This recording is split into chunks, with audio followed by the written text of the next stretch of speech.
زحال مسکین مکن تغافل، درائے نینا بنائے بتیاں، کتاب ہجراں ندار میں جاں، نہ لیہو کاہے لگائے چھتیاں، شبان ہجراں دراز چو زلف، روز وصلت چو عمر کوتاہ، سکھی پیا کو جو میں نہ دیکھوں تو کیسے کاٹوں اندھیری رتیاں۔ ناظرین آداب، ڈی ڈی اردو کے اس خاص پروگرام جس کا نام ہے اردو شاعری کا بدلتا منظرنامہ، اس پروگرام میں میں رضا حیدر آپ سبھی کا دل کی گہرائیوں سے استقبال کرتا ہوں۔ آج ہم گفتگو کریں گے ہندوستان کے اس عظیم شاعر کی زندگی اور شاعری کے تعلق سے جسے ہم امیر خسرو کے نام سے جانتے، پہچانتے اور پڑھتے ہیں، اور ہمارے ساتھ اس گفتگو میں دو خاص مہمان موجود ہیں، ان کا میں تعارف کراتا چلوں۔ ہمارے پہلے مہمان ہیں ڈاکٹر خالد علوی صاحب، جو کسی بھی طرح سے تعارف کے محتاج نہیں ہیں، کئی کتابوں کے مصنف ہیں اور آپ کے آرٹیکلز انگریزی اور اردو دونوں زبانوں میں پبلش ہوتے رہتے ہیں۔ اور ہمارے دوسرے مہمان ہیں پروفیسر احمد محفوظ صاحب۔ کلاسیکی شاعری کے تعلق سے احمد محفوظ صاحب کی کئی کتابیں آئی ہیں۔ تو ناظرین، ہم گفتگو کریں گے امیر خسرو اور ان کی شاعری اور اردو شاعری کا جو پورا بدلتا منظرنامہ ہے اس کے تعلق سے۔ اگر ہم اردو شاعری کے بدلتے منظرنامے کو دیکھیں اور اس کا مطالعہ کریں تو ہماری 700 اور 750 سالہ جو اردو شاعری کی تاریخ ہے، اس میں نئے آہنگ اور نئے مزاج سے یہ اردو شاعری ہر دور میں روشناس ہوتی رہی اور اپنے آپ کو متعارف کراتی رہی۔ اس اردو شاعری کی تاریخ میں عروج بھی آئے، زوال بھی آیا، ہر دور کو اور ہر زمانے کو اور ہر مزاج کو اس اردو شاعری نے سمجھنے اور پرکھنے کی کوشش کی ہے۔ اور جب ہم امیر خسرو کی شاعری کو دیکھتے ہیں اور اس دور کو دیکھتے ہیں تو یہ کہا جاتا ہے کہ امیر خسرو ہماری ہندوستانی شعری روایت کے سب سے پہلے شاعر تسلیم کیے جاتے ہیں، اور یہی وجہ ہے کہ ان کی شاعری کا جو بہت بڑا خزانہ ہے اس میں اردو بھی ہے، مگر اردو شاعری میں صرف اردو نہیں ہے بلکہ سنسکرت، عربی، فارسی اور ہندوی الفاظ کا بھی استعمال امیر خسرو کی شاعری میں ہمیں جگہ جگہ دکھائی دیتا ہے۔ امیر خسرو کے بارے میں یہ بھی کہا جاتا ہے کہ امیر خسرو ہماری ملی جلی تہذیب اور کمپوزٹ کلچر کے ایک بہت بڑے علمبردار کے طور پہ بھی جانے جاتے ہیں۔ ان کو اپنے ملک ہندوستان سے بے انتہا محبت تھی، یہاں کے رسم و رواج، یہاں کی تہذیب اور یہاں کے مذاہب کا وہ بے انتہا احترام کرتے تھے۔ یہی وجہ ہے کہ ان کی شاعری میں ان تمام چیزوں کا امتزاج ہم ہر جگہ دیکھتے ہیں۔ تو آئیے امیر خسرو کی زندگی اور شاعری کے ہر پہلو پر ہم اپنے ایکسپرٹ سے، اپنے مہمانوں سے بات کریں گے۔ تو میرا پہلا سوال ہے ڈاکٹر خالد علوی صاحب کہ میں یہ چاہتا ہوں کہ امیر خسرو کی جو پوری زندگی ہے اور ان کی جو شاعری ہے اور ان کی شاعری کے تعلق سے جو بہت ساری باتیں، اس کا ایک مختصر سا تعارف آپ کریں۔ دیکھیے، امیر خسرو پر گفتگو کرنے سے قبل میں شمس الرحمن فاروقی صاحب کا ایک قول دہرانا چاہتا ہوں۔ انہوں نے جو خسرو کے حوالے سے لکھا ہے، خسرو نے لکھا ہے کہ اصل میں استاد شاعر وہ ہے جسے دوسرے شعراء استاد تسلیم کریں۔ جی، تو خسرو ہماری اتنی بڑی شخصیت ہے کہ غالب جو کسی کو تسلیم نہیں کرتے، وہ صرف خسرو اور فیضی کو تسلیم کرتے ہیں۔ تو خسرو اس لحاظ سے بہت بڑی شخصیت ہیں، بہت بڑے شاعر ہیں، اور ان کی شخصیت کی اتنی جہات ہیں کہ وہ موسیقار ہیں، جی، مورخ ہیں، سرکاری ملازم ہیں، جنگجو سپاہی ہیں اور شاعر ہیں، اور ہم ان کا احترام اس لیے زیادہ کرتے ہیں کہ وہ ہماری شاعری کا نقش اول ہے، جی، یا کم سے کم ان کو مانا جاتا ہے۔ پٹیالی ایک جگہ ہے ضلع ایٹا میں، وہاں ان کا خاندان رہتا تھا، لیکن ان کے والد جو تھے ان کا انتقال ہو چکا تھا، اور ان کے نانا عماد الملک دہلی میں رہتے تھے، تو خسرو کی پیدائش دہلی میں ہوئی، اور پھر اس کے بعد وہ پٹیالی میں ان کا بچپن گزرا، لیکن 7-8 سال کی عمر میں وہ دہلی آ گئے۔ اور خسرو کی زندگی ایسی ایک، یعنی آپ کہہ سکتے ہیں کہ داستانی شخصیت ہے کہ 8-10 بادشاہوں کے ساتھ اس نے زندگی گزاری، بیک وقت باپ اور بیٹوں کے ساتھ، یعنی بغرا خان اور اس کے بیٹے کے ساتھ رہی۔ بیٹے نے بغاوت کی تو خسرو کا کہا جاتا ہے کہ خسرو نے اس میں مفاہمت کرائی، اور انہوں نے تاریخی کتابیں لکھیں، قرآن الصادین لکھی، اور وہ بہت دن تک اس زمانے میں جو سرکاری دفتر ہوتا تھا وہ کتب خانہ کہلاتا تھا۔ تو وہ کتب خانے کے انچارج رہے، علاؤالدین خلجی کے ساتھ جنگ میں شامل رہے، غیاث الدین بلبن کے ساتھ جنگ میں شامل رہے، اور اس کے بعد جب ہم یہ دیکھتے ہیں کہ اس آدمی نے 20,000 سے زیادہ اشعار کہے، یعنی جو آدمی جنگیں لڑ رہا ہے، موسیقی میں اپنی زندگی دے رہا ہے، یہ بھی کہا جاتا ہے کہ ستار جو ہے وہ انہوں نے پیدا کیا، وہ ستار سے پہلے انہوں نے ایجاد کیا، ستار اس سے پہلے موجود نہیں تھا، بہت سی جو سروں کے بارے میں کہتے ہیں کہ خسرو کی ایجاد ہیں، تو اس لحاظ سے خسرو ہماری عجیب و غریب شخصیت ہے۔ خسرو سے پہلے بھی کچھ ایسی، یعنی اردو تو ظاہر ہے کہ اس وقت تک اس طرح نہیں تھی جیسے آج ہم دیکھتے ہیں، لیکن ابتدائی شکل میں کسی نہ کسی طرح موجود تھی، تو اس کی شاعری اس زمانے میں، اور لوگ بھی کچھ نہ کچھ کر رہے ہوں گے، اور بھئی ہمارا سلمان مسعود سعد کے بارے میں ہے، کچھ الفاظ بھی اس کے موجود ہیں، کچھ مصرے موجود ہیں جو انہوں نے کہے ہیں، لیکن پہلا ہندوستانی زبان کا شاعر یہ طے ہے کہ خسرو ہے۔ خسرو نے وہ زبان جسے ہم دہلوی، ہندوی یا اردو کہہ سکتے ہیں، اس میں شاعری خسرو نے شروع کی۔ یہ ایک الگ مسئلہ ہے کہ جو شاعری ہم تک پہنچی ہے وہ خسرو کی ہے یا نہیں ہے، لیکن نظام الدین اولیاء کے چونکہ وہ بہت قریبی مرید تھے، تو نظام الدین اولیاء نے کہا ان سے کہ تو فارسی میں شاعری کرتا ہے، لیکن عام آدمی جو ہیں، جو سڑک پہ چلنے والا آدمی ہے، وہ کیسے سمجھے گا، ان کی زبان میں شاعری کرو۔ تو یہ باقاعدہ ہمارے پاس یعنی اس بات کی سند موجود ہے کہ انہوں نے اردو میں یا اس زمانے کی دہلوی میں یا اردو کی ابتدائی شکل میں شاعری کی۔ احمد محفوظ صاحب، امیر خسرو کی شاعری کے بارے میں یہ بھی کہا جاتا ہے کہ وہ ہماری شاعری جو ہمارا پورا ایک اتہاس اور ہماری جو پوری تاریخ رہی ہے اور جو کمپوزٹ کلچر رہا ہے اس میں وہ سمبل کی حیثیت سے بھی جانے جاتے ہیں، تو اس کمپوزٹ کلچر اور ملی جلی تہذیب کے فروغ میں امیر خسرو کا کیا رول رہا ہے؟ دیکھیے، ابھی خالد علوی صاحب نے جو باتیں کہیں وہی باتیں میرا خیال ہے کہ اس بات کو ثابت کرنے کے لیے کافی ہے کہ امیر خسرو کی جو اہمیت اور حیثیت ہے ہماری شعری روایت میں، اور خاص طور سے ہماری ہندوستان کی تہذیبی روایت میں، وہ غیر معمولی ہے۔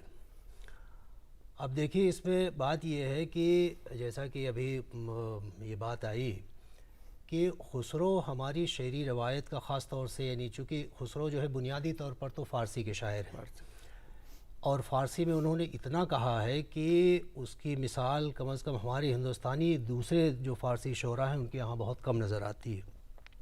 لیکن اسی کے ساتھ ساتھ یہ بھی ہے، جس کی طرف ابھی اشارہ بھی کیا خالد صاحب نے، کہ خسرو کی پوری جو شخصیت ہے اور خاص طور سے ادبی و شعری جو شخصیت ہے اس میں اتنی رنگا رنگی ہے، اتنے پہلو ہیں، اور ان پہلوؤں کا تعلق جو ہے وہ ہماری ہندوستان کی جو تہذیب ہے، جو ہمارے کلچر ہے، جس میں جیسا بھی بات آئی کہ موسیقی اور یہاں کے رسم و رواج، یہاں کے تہوار۔ بھئی خسرو نے تو جو اپنی مشہور مثنوی نوح سپہر ہے فارسی میں، اس کے پورے تیسرے چیپٹر میں، اس پورے چیپٹر میں ہندوستان کی ثقافت، ہندوستان کی تہذیب، یہاں کے رسم و رواج، یہاں کے تہوار، یہاں کی زبانیں، یہاں کے مذاہب، ان کی جیسی تشریح کی ہے، جیسی تحسین کی ہے، اور اس کے بارے میں جس طرح کے تعریفی اور تحسینی کلمات بیان کیے ہیں، رکھے ہیں، کہ اس سے اندازہ ہوتا ہے کہ خسرو کو اپنے ہندوستانی کلچر، اپنی ہندوستانی تہذیب سے کتنی گہری مناسبت اور اس سے رغبت تھی۔ تو ایک بات تو یہ، دوسری بات یہ کہ جیسا کہ آپ نے کہا کہ ہندوستانی جو مشترکہ تہذیب ہے، تو ہندوستانی مشترکہ تہذیب کی ایک بہت بڑی علامت تو خود فارسی شاعری بھی ہے، کیونکہ فارسی شاعری جو ہے وہ اصلاً تو ایران کی ہے، لیکن ہندوستان میں جو فارسی شاعری وجود میں آئی اس کے لیے بلکہ ہمارے یہاں باقاعدہ ایک اصطلاح استعمال ہوتی ہے سب کے ہندی، یعنی انڈین اسٹائل پرشین پوئٹری، یعنی وہ فارسی شاعری جو ہندوستانی شاعروں نے کی، ہندوستان کی سرزمین میں وجود میں آئی۔ تو یہ خود اس بات کی علامت ہے کہ ہماری فارسی شاعری جو ہندوستانی شعراء نے کی، اور جس کے سب سے بڑے نمائندے امیر خسرو ہیں، وہ خود مشترکہ تہذیب ہندوستان کی کمپوزٹ کلچر کی بہت بڑی علامت ہے۔ اور اسی کے ساتھ ساتھ جو اردو شاعری ہے، یہ الگ بات ہے کہ جیسا بھی کہا کہ خسرو کے زمانے تک اردو جو ہے وہ ابھی گویا شعری زبان کی سطح تک نہیں پہنچی تھی، بول چال کی زبان میں ظاہر ہے کہ اردو بہت تھی اور وہی بولی جاتی تھی، وہی سمجھی جاتی تھی، لیکن ادبی اور شعری جو حیثیت حاصل تھی وہ فارسی کو حاصل تھی۔ تو ایسے میں خسرو نے جو ہندوی، یا چونکہ اردو کا قدیم نام جو ہے وہ ہندی یا ہندوی ہے، تو خسرو نے جو ہندوی کلام کہا بھی ہوگا اس کو اسی لیے محفوظ نہیں رکھا کہ گویا اس کی حیثیت جو بہت ضمنی تھی، اور خاص طور سے خسرو کے جو مرشد پیر نظام الدین اولیاء، ان سے جو ان کو لگاؤ تھا، محبت تھی، اس کی وجہ سے بھی خسرو نے جو بہت سا کلام اس طرح کا کہا ہوگا تو وہ عام طور سے اپنے دوستوں اور احباب میں سنایا ان کو، اور وہی چیزیں جو ہیں وہ بعد کے زمانے میں سینہ بسینہ ہوتی چلی وہ آج تک ہمیں آج تک چلی آ رہی ہیں. لیکن آج بھی ہم وثوق کے ساتھ نہیں کہہ سکتے کہ یہ کلام جو ہے وہ واقعتاً خسرو کا ہے. جی منسوب ہیں چیزیں. خالد علوی صاحب، خسرو پہ آپ کی تقریریں بھی ہم لوگوں نے سنی ہیں، مضامین بھی آئیں. تھوڑا سا یہ ایک ریسرچ کا موضوع ہے کہ ان کے جہاں بہت سارے خطابات ہیں، القابات ہیں، انہیں طوطی ہند کہا گیا، انہیں اردو شاعری کا معمار اول بھی کہا گیا. تو یہ جو معمار اول، اس کا مطلب ہے کہ اردو شاعری کی ابتدا ہی ان سے ہوئی. تو اس کے بارے میں آپ کی کیا ریسرچز ہیں؟ دیکھیے یہ بات صحیح ہے کہ ہمارے اردو، نہ صرف اردو والے بلکہ ہندی والے بھی، ہندی والے انہیں ہندی شاعری کا معمار اول مانتے ہیں. تو کسی شخصیت کے بڑا ہونے کا ایک مثال یہ بھی ہے بھئی ہمارے سامنے بہت سارے شاعر ایسے نہیں ہیں جنہیں ہم دوست زمانے کے لوگ مانتے ہوں. لیکن خسرو کے ساتھ یہ ہے کہ مثنوی نور سفیر میں جیسے ابھی محفوظ صاحب نے کہا کہ انہوں نے نہ صرف ہندوستانی زبانوں کا تعارف کرایا بلکہ 12 زبانوں کے باقاعدہ نام لکھے ہیں. اور اس میں یہ جو ہماری زبان ہے اردو یا ہندی جسے کہتے ہیں ہندوی، اس کو انہوں نے دہلی زبان کے نام سے کہا ہے. اور غرۃ الکمال کے دیباچے میں انہوں نے لکھا ہے کہ میں نے ہندوی یعنی اس میں دہلوی زبان میں جسے ہم آج اردو کہہ رہے ہیں، اس وقت ظاہر ہے کہ نہ اردو نام تھا نہ اردو زبان کی شکل تھی، اس میں انہوں نے شاعری کی. اور جیسا کہ میں نے ابھی عرض کیا کہ نظام الدین اولیاء کے اشارے پہ انہوں نے یہ شاعری کی، اور انہوں نے کہا کہ میں نے جزو چند یعنی جو شاعری کی وہ دوستوں میں بانٹ دی، کچھ تھوڑی شاعری تھی. میں ایک اور مثال دیتا ہوں کہ مرزا مظہر جانے جانا نے جب اردو میں شاعری شروع کی تو ان کے شاگرد تھے طابہ صاحب، عبدالحی طابہ. انہوں نے کہا حضور یہ زبان آپ کے قابل نہیں ہے، تو عام لوگوں کی زبان ہے، آپ تو فارسی میں کہا کیجئے. ان سے 600-700 سال کے بعد اس وقت جب خسرو اردو میں شاعری کرتے ہیں بغیر کسی احساس کم طریقے، تو میں بار بار اردو ایک کنفیوزنگ لفظ ہے اس زمانے کے لحاظ سے، ہم کہتے ہیں اس زمانے کی ہندوستانی یا ہندوی زبان میں. تو یہ ان کے سامنے کچھ مقاصد ہیں کہ وہ عام لوگوں تک پہنچنے کی کوشش کرتے ہیں. اچھا چونکہ بہت سے لوگ، شبلی نعمانی نے لکھا ہے کہ انہوں نے جتنا فارسی کا کلام کہا اس سے کہیں زیادہ اردو کا کہا، اور ہمارے پاس بہت ساری ایسی مثالیں ہیں. لیکن میں یہ سمجھتا ہوں کہ اتنا کلام نہ کہہ سکتے تھے اردو میں، نہ انہوں نے کہا، اور نہ اس کو اہمیت دی، نہ انہوں نے اس کو محفوظ رکھا. ورنہ اگر کوئی آدمی کسی زبان میں 20,000 سے زیادہ شعر کہتا ہے تو اس کے محفوظ نہ رکھنے کی وجہ کیا ہے کہ جبکہ انہوں نے تمام فارسی شاعری کو محفوظ رکھ لیا. لیکن یہ ضرور ہے کہ کچھ کلام جو ان کا ہم تک پہنچا ہے، اس کی ابتدائی شکل ممکن ہے کسی نہ کسی صورت میں انہوں نے کہی. چونکہ 700 سال 800 سال تک جو چیز محفوظ نہیں رہی. دیکھیے تقی عہدی نے جو پہلی بار ہمارے پاس اپنے تذکرے میں ان کا حوالہ ملتا ہے تو کسی ہندوی کلام کا نہیں ملتا. قائم نے اپنے تذکرے میں مخزن نکات میں زحال مسکی مکن تغافل والی غزل پہلی بار دی خسرو کے نام سے. لیکن قائم ہوئے، میر ہوئے، یہ لوگ محقق نہیں تھے. خود قائم کے لاتعداد اشعار سودا کے نام سے منسوب ہیں. تو یہ لیکن سنی سنائی باتوں میں دیکھیے ہر آدمی محقق نہیں ہو سکتا، وہ آج بھی ہم کرتے ہیں. دیکھیے غالب کے بہت سارے اشعار غالب کے نام سے منسوب ہیں. تو جو ہمارے سامنے، میں اور ایک مثال دیتا ہوں. داغ کے سامنے قوال نے غزل پڑھی کہ علاج درد دل تم سے مسیحا ہو نہیں سکتا، تم اچھا کر نہیں سکتے، میں اچھا ہو نہیں سکتا. تو داغ نے پوچھا کس کی غزل ہے؟ اس نے حضور آپ کی ہے. کہ کہاں پڑھی تم نے؟ تو اس نے گلدستہ دکھایا. داغ نے اس غزل پہ 4-5 اشعار اور کہہ کے رات کو مشاعرے میں پڑھ دی. تو وہاں کئی شاعروں نے کہا کہ یہ تو مستر خیر آبادی کی غزل ہے، یعنی اسی ہمعصر شاعر کی غزل. تو اس زمانے میں یہ منسوب کر دینا، اور چونکہ تحقیق اس زمانے میں اس طرح نہیں تھی، کتابیں اس زمانے میں نہیں چھپتی تھیں، میڈیا ایسا نہیں تھا، تو ہمیں بہت کچھ یہ مشکل لگتا ہے کہ خسرو کا کلام یہ سارا موجود ہے جو ان کے نام سے ہے. لیکن بہرحال یہ بھی ہمیں تسلیم کرنا پڑے گا کہ خسرو نے اس زمانے کی ہندوستانی زبان میں بہت سی شاعری کی. بالکل بہت صحیح بات کہی آپ نے. احمد محفوظ صاحب، ہماری جب پوری ہندوستان کی جو پوری تاریخ ہے، اس تاریخ میں کثرت میں وحدت کا تصور جو ہے وہ ہمیں بہت ہی نمایاں طور پر دکھائی دیتا ہے. اور امیر خسرو کی جو پوری زندگی اور شاعری ہے اس میں یہ جو لفظ ہے کثرت میں وحدت، اس کا عکس، اس کا ریفلیکشن بھی ہمیں دکھائی دیتا ہے. تو اس کے بارے میں آپ کیا سوچتے ہیں؟ آپ کا کیا خیال ہے؟ ہاں، یہ میرا خیال یہ ہے کہ امیر خسرو کے تعلق سے یہ بہت اچھا نکتہ ہے اور بہت اچھا پہلو ہے. بہت بامانی اس لیے بھی کہ دیکھیے اس کا ایک تعلق جو ہے وہ ہمارے یہاں جو ہندوستان میں صوفی روایت ہے، صوفیزم کی، جی تصوف کی، اس کا اس سے بڑا گہرا تعلق ہے. اس لیے کہ ہمارے ہاں جو تصوف کی روایت رہی ہے وہ اس کی بنیاد ہی اس بات پر ہے کہ مختلف مذاہب کے لوگ، مختلف عقائد کے ماننے والے لوگ، مختلف فکر و خیال رکھنے والے لوگ جو ہیں وہ گویا سب ایک ہیں. ان میں ان کے عقائد میں، ان کے مذہب میں، ان کی سوچ میں، ان کی فکر میں اختلاف ہے، لیکن سب گویا انسان کی حیثیت سے یا خدا کے بندے کی حیثیت سے سب ایک ہیں. جب ان کے افکار الگ الگ ان ہیں. کے افکار ہیں، اور ظاہر ہے کہ اس معاملے میں ہمارا ملک جو ہے وہ بھی تمام، میرا خیال ہے کہ دنیا میں تنہا ملک ہے کہ جہاں اتنی طرح کی ویرائٹی، اتنی طرح کی کثرت پائی جاتی ہے، اور اس کے باوجود ہماری پوری جو تہذیب ہے ہم اس کو کمپوزٹ یا مشترکہ کہہ کر کے ہم گویا اس کو ایک وحدت میں پیرو دیتے ہیں. جی جی جی. تو اور اس کو ہمارے یہاں کے جو صوفیہ رہے ہیں اور یعنی پورا بھکتی جو موومنٹ رہا ہے یعنی غیر مسلم حضرات کے یہاں، تو ان لوگوں نے اس کو بڑی تقویت پہنچائی. خاص طور سے اگر ہم صوفیوں کے ہاں دیکھیں تو آج بھی ہم دیکھتے ہیں کہ بہت سی خانقاہیں، بہت سے مزارات ایسے ہیں کہ ظاہر ہے وہ مسلمانوں کے ہیں، لیکن وہاں جو زائرین ہیں، زیارت کرنے والے ہیں، جانے والے ہیں، وہ مختلف مذاہب کے لوگ ہوتے ہیں، اس میں صرف مسلم نہیں ہوتے. تو اس سے اور خانقاہوں میں خسرو کے کلام بھی پڑھے جاتے ہیں. کلام بھی پڑھے جاتے ہیں.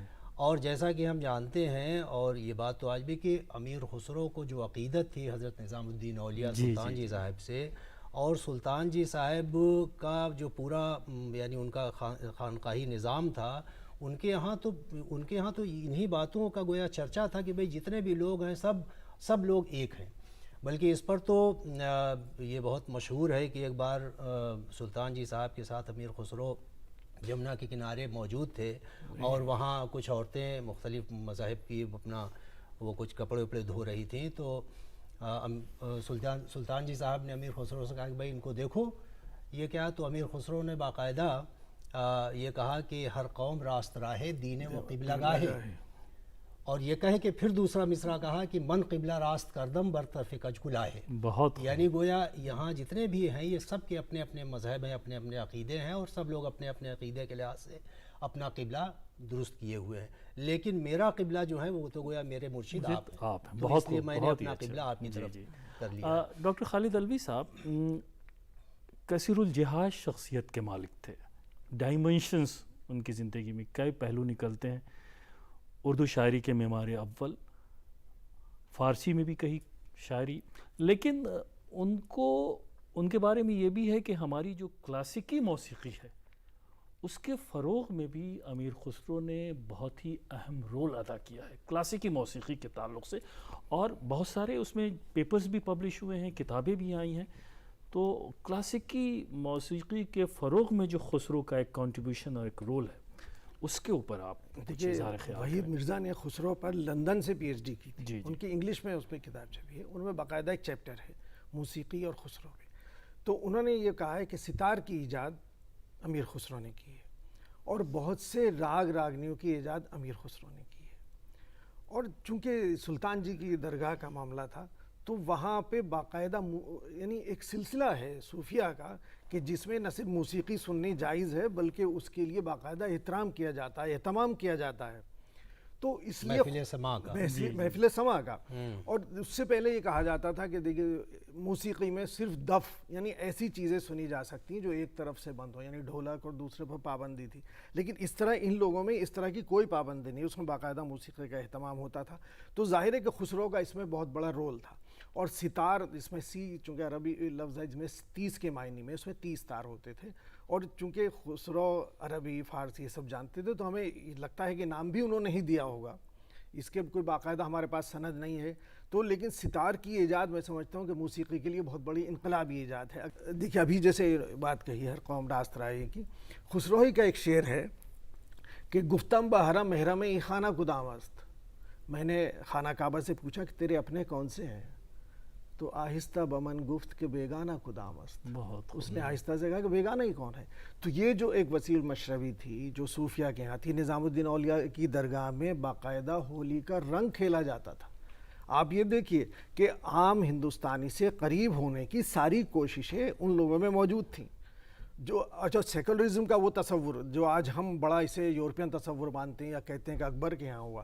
آپ یہ دیکھیے کہ علاؤالدین خلجی پہلا شاعر ہے جس نے مذہب کو سیاست سے باقاعدہ اعلان کر کے الگ کیا. اور مجھے دیکھیے ہمارے پاس بہت سی چیزوں کی سند نہیں ہے لیکن مجھے یہ ماننے میں کوئی آر نہیں ہے کہ اس میں امیر خسرو کا کوئی نہ کوئی رول موجود ہوگا کہ چونکہ وہ عام آدمیوں سے جوڑتے تھے. اور آبزرویشن ان کا عجیب و غریب تھا. ایسا آپ یہ دیکھیے کہ وہ عام آدمی, آپ دیکھیں ہندوستانیوں کی عادت ہے کہ پانی ہاتھ سے پیتے ہیں. وہ شعر میں کہتا ہے کہ درہیں اب لہی ہندوانے کلال بدست آب نوشن باسط سفال. 100 پیالے رکھے ہوئے ہوں گے تو ہندوستانی ہاتھ سے پانی پیتے ہیں. تو وہ عام آدمیوں سے اتنا جڑا ہوا آدمی تھا, اتنا وابستہ تھا وہ. آپ نے فارسی کے بھی بہت سارے اشعار کوٹ کیے. احمد محفوظ صاحب, اردو شاعری میں تو ایک کنٹریبیوشن ہے لیکن جو ہماری فارسی شاعری ہے اس کے فروغ میں امیر خسرو کا کیا رول رہا, اور جو پورا ایک فارسی ادب ہے, فارسی کے جو ممالک ہیں اس میں امیر خسرو کی شاعری کا کہاں پہ ہم اس امیر خسرو کی شاعری کو دیکھتے ہیں؟ امیر خسرو کا ذکر ہو اور فارسی شاعری, فارسی روایت, فارسی ادب کا ذکر نہ ہو, اور بلکہ بھی شروع میں اپنے گفتگو میں خالد صاحب نے جو اشارہ کیا تھا کہ امیر خسرو تو ہماری ہندوستان کی فارسی شعری روایت میں اس مقام پر ہیں کہ جہاں کوئی دوسرا شاعر پہنچا ہی نہیں. اور اس کی وجہ یہ ہے کہ بلکہ میں تو یہ کہوں کہ غالب جو جلدی کسی کو خاطر میں نہیں لاتے, غالب بھی امیر خسرو کے آگے سر تسلیم خم کرتے ہیں. لیکن فیضی کے بارے میں وہ بھی کہہ دیتے ہیں ایک جملہ کہ فیضی کی بھی کبھی کبھی ٹھیک نکل جاتی ہے. گویا فیضی کے یہاں بھی گویا غالب کی نظر میں یہ ہے کہ صاحب فیضی جو ہیں ان کے یہاں بھی, لیکن امیر خسرو کے بارے میں وہ کہتے ہیں غالب کہ صاحب امیر خسرو جیسا شاعر اور فارسی دانی اور فارسی کی شاعری اور فارسی کا کلام جو ہے اس کا کوئی جواب نہیں. تو یہ بات خود اپنے آپ میں اتنی غیر معمولی ہے, اتنی بڑی بات ہے کہ خسرو جو اپنی پوری اتنی بڑی, یعنی ہندوستان میں اگر ہم فارسی شاعری کی روایت دیکھیں تو خود ہندوستان میں خسرو سے ہی یعنی 19ویں صدی تک اگر دیکھا جائے تو 600 سال ہو جاتے ہیں, اور خسرو سے پہلے بھی شعراء ہندوستان میں رہے ہیں. مثلا خسرو سے پہلے تو فارسی کے بہت بڑے شاعر مسعود شاہ سلمان, ان کے تقریباً 150 سال پہلے. تو مسعود شاہ سلمان کو اگر مان لیا جائے تو اس کے بعد سے 700 سال کے عرصے میں خسرو جو ہے وہ ہماری شعری فارسی شعری روایت میں گویا اپنی معراج کمال پہ پہنچے ہوئے ہیں. اور یہاں پھر یہ بات کہنے کی ہے کہ یہ جو ہم گفتگو یہ کر رہے ہیں کہ اردو شاعری کا بدلتا منظرنامہ, تو اردو شاعری پر فارسی شاعری کے جو اثرات ہیں اور فارسی شاعری کا جو پورا اثر اردو شاعری نے قبول کیا ہے شعری سطح پر, زبان کی سطح پر, الفاظ کی سطح پر اور بہت سی چیزوں میں, اور پھر اس کو اردو نے ایک طرح سے جذب کر لیا. اور اس طرح جذب کیا ہے کہ آج جیسے بہت سے لوگ یہ کہہ دیتے ہیں کہ صاحب اردو شاعری میں ہے ہی کیا, سب کچھ فارسی کا ہے, تو یہ بھی کہنا بالکل غلط ہے. اردو نے اس کو جذب کر کے اور پھر گویا اس کی ایک نئی حیت, نئی شکل بنا دی. تو اس لحاظ سے بھی ہمیں دیکھنا چاہیے کہ ہماری اردو شاعری جو مختلف ذائقوں سے روشناس ہوتی رہی ہے اور مختلف عہد میں اس کی صورت مختلف طرح سے بدلتی رہی ہے, اس میں فارسی کے اثرات کیا ہیں. اور یہاں ایک بات میں یہ خاص طور سے کہنا چاہوں گا کہ خسرو اس معاملے میں بھی بہت غیر معمولی حیثیت رکھتے ہیں کہ ہمارے ہندوستان میں جو شاعری کی, خاص طور سے غزل کی شاعری کی جو شعریات بنی, اس کے جو اصول گویا بنے یا ان کی تشکیل ہوئی, اس میں بھی خسرو کا بڑا اہم رول ہے.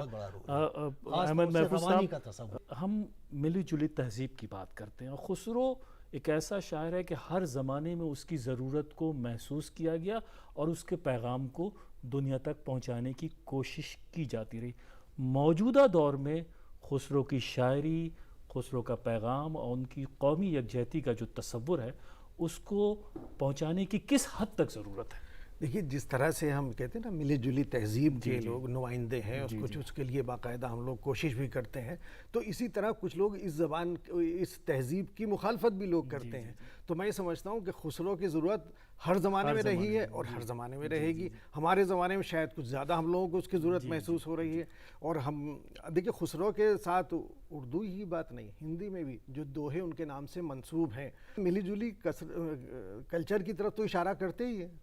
تو اس لحاظ سے ان کی اہمیت ہمیشہ رہی ہے اور رہے گی۔ اور ان کی جو پہلیاں ہیں کہہ مکرنیاں ہیں اس کو دیکھیے کہ اس پہ تو کئی زبانوں میں کتابیں آئی ہیں اور ہندی میں تو بے انتہا کتاب ہے۔ بہت خیر، پہیلیوں پہ الگ سے بات ہوتی ہے، پہیلیاں بھی ان کی موجود ہیں، ان کی کہی جا سکتی ہیں، لیکن جو پہیلیاں موجود ہیں ان میں سے ان کی کوئی پہیلی دستیاب نہیں ہے۔ جی جی جی، تو موجودہ دور میں جو ہے وہ بہت ضرورت ہے اس وقت خسرو کے پیغام کو عام کرنے کی اور رائج کرنے کی۔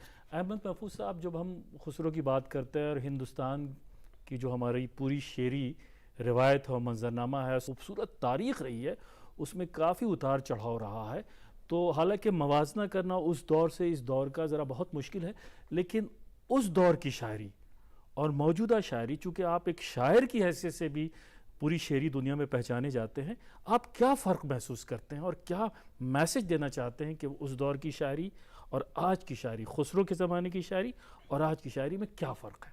میں یہ کہوں گا کہ امیر خسرو کے انتقال کو 6 سال کے بعد پورے 700 سال ہو جائیں گے۔ 1325 میں امیر خسرو کا انتقال ہوا، 2025 میں 700 سال ہو جائیں گے، اور 700 سال کا عرصہ کوئی چھوٹا موٹا عرصہ نہیں ہوتا۔ آج ہم امیر خسرو کا ذکر جس طرح کرتے ہیں یا ان کا جس طرح نام لیتے ہیں، ان کی شاعری کے بارے میں، ان کی زندگی کے بارے میں یا ان کی زندگی کے مختلف پہلوؤں کے بارے میں جس طرح گفتگو کرتے ہیں، تو ایسا محسوس ہوتا ہے کہ امیر خسرو 700 سال پہلے نہیں، بالکل ہمارے کہیں آس پاس ابھی موجود ہیں۔ جی، تو یہ خود بہت بڑی بات ہے۔ اب جہاں تک بات یہ آپ نے کہی کہ اردو شاعری میں جو منظرنامہ تبدیل ہوا ہے، تو دیکھیے کسی بھی فن کے میدان میں یہ ایک سطح پر کوئی چیز نہیں چلتی بہت دنوں تک، اور 700 سال کا عرصہ تو بہت ہوتا ہے، بہت طویل ایک ہمارے ہاں اردو شاعری جو ہے، چلیے امیر خسرو سے چونکہ اس وقت تک اردو شاعری کی وہ صورت نہیں بنی تھی، لیکن پھر بھی ایک شروعاتی دور جو ہے وہ کہا جا سکتا ہے۔ 400-500 سال کا عرصہ دکن کو لے لیجئے، تو اس عرصے میں ہم دیکھتے ہیں کہ بہت طرح کی تبدیلیاں ہوئی ہیں، اور پھر ہماری شاعری جو ہے وہ 18ویں صدی میں گویا بام عروج تک پہنچ گئی۔ اس کے بعد پھر غالب کا زمانہ آتا ہے، مومن کا زمانہ آتا ہے، پھر 20ویں صدی کی شاعری ہے۔ 20ویں صدی میں یہ ضرور ہے کہ بہت سے نئے تصورات، نئے احساس اور نئی حیثیت، نئے رجحانات بھی بہت سے ہمارے یہاں سامنے آئے ہیں، تو اس کو دیکھتے ہوئے ہم یہ کہہ سکتے ہیں کہ ہماری نئی شاعری جو ہے وہ اپنی قدیم شاعری سے یک گنا مختلف ضرور ہے، لیکن ہماری روایت وہی ہے۔ روایت میں جو اس کی جڑیں ہیں وہ امیر خسرو، مسعود شاہ سلمان اور ولی اور میر اور غالب سے ہوتی ہوئی یہ روایت ہم تک پہنچی ہے۔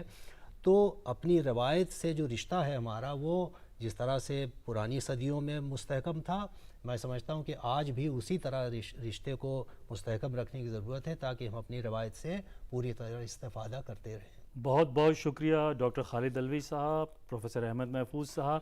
تو ناظرین، آپ نے دیکھا کہ ہم نے گفتگو کی ڈاکٹر خالد علوی اور پروفیسر احمد محفوظ صاحب سے امیر خسرو کی زندگی اور ان کی شاعری، ان کے عہد، ان کے زمانے کی تہذیب، اور ہم نے کوشش کی کہ ہر پہلو پر گفتگو ہو سکے، اور ہمارے مہمان مقررین نے، ایکسپرٹس نے پوری کوشش کی ہے کہ امیر خسرو کی زندگی اور ان کی شاعری کے ہر پہلو پر گفتگو ہو جائے۔ تو اگلے ایپیسوڈ میں ہم پھر حاضر ہوں گے کسی نئے شاعر کی زندگی اور اس کی شاعری کو لے کر کے اپنے مہمانوں کے ساتھ۔ تب تک کے لیے اجازت دیجیے، آداب۔